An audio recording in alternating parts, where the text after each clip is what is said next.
আল্লাহ রাতের শেষ ভাগে প্রথম আসমানে আইসা ডাকে, ও আমার গুনাহগার গোলামেরা কই?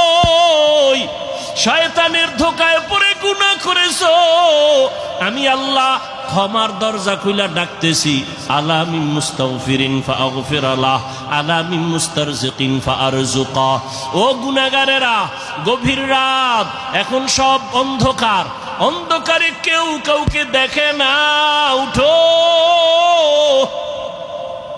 ও বান্দা। এখন গাছের পাখিরা পর্যন্ত ঘুমায়, ঘরের মানুষেরাও ঘুমায়, নদীর মাছগুলো ঘুমায়, দোকানগুলো বন্ধ, কোলাহল নাই, নীরবে তুমি একা একা একটু উঠো, ওইটা সুন্দর করে আস্তে করে অজু বানাও। ও দোকানওয়ালারা, ও ব্যবসায়ী বাবারা, ওরে দোকানদারি কইরা রাত্র 2টা 2:30টায় বাসায় যাও, যাইয়া তুমি ফ্রেশ হইয়া ঘুমায় যাও। তুমি যদি একটু চিন্তা করতা, এই টাইমে তো আমার মালিক আসমানে হাজির হয়ে গেছে, আমাকে ডাকতেছে। কত মানুষ ঘুমাইয়া যায়, উঠতে পারে না, আর তুমি ঠিক টাইমেই যায় বাসায় ঢুকছো। তুমি কি পারলা না ওযু বানাইয়া 2 রাকাত নামাজ পড়া সিজদায় গিয়া যদি কান্না করে বলতা, ও দয়ার মালিক, হারানো গোলাম তোমার দরওয়াজায় হাজির, মেহেরবানি করে তুমি মাফ করে দাও। ইমাম সাহেব পরামর্শ দিয়ে দিল, বাবা ভোর রাত্রে আমার মাওলা বড় দয়ার নজর দিয়া তাকায়, আপনি গোপনে একা একা ওযু বানায় ঘরের কোনে একটু নামাজ পড়বেন, আর আমার মাওলার কাছে কান্না করবেন।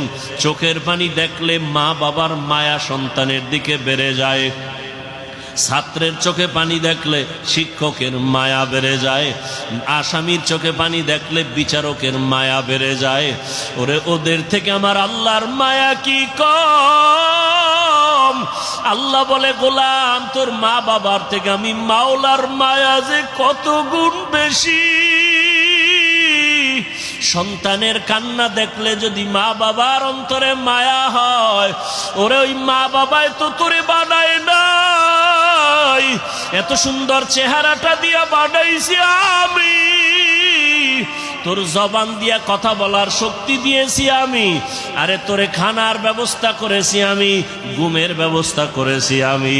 ওরে বান্দা, তুই আমার দেওয়া জবান দিয়া যদি একবার আল্লাহ বলিয়া মোহাব্বতে ডাক দাও, ওরে আমি মাওলার কুদরতি অন্তরে মায়ার জোশ,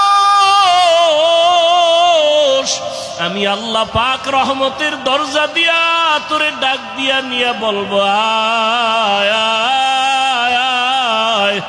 ওরে চোখের পানিটা যখন তুই ছেড়ে দিবি, আমি আল্লাহর মায়া কেন হবে না?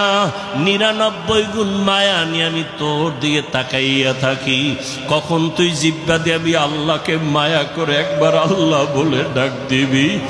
ইমাম সাহেবের পরামর্শ নিয়া ওই জাহান্নামী গুনাহগার বান্দা রাতের গভীর, আজ রাতে আর ঘুমায় না, রাতের শেষ ভাগে আজকে মালিকের ডাকবে। ইমাম সাহেবের পরামর্শ নিয়া ওই আল্লাহর বান্দা রাতের বেলা যখন শেষ ভাগ চলিয়ে আসলো, অন্ধকারে রুমের পার্শ্বে একটা জায়গায় বসিয়া ওযু বানাইয়া জায়নামাজ বিছাইয়া সেজদায় পড়ে কান্না শুরু করলো, ও আল্লাহ আমারে মাফ করে দাও।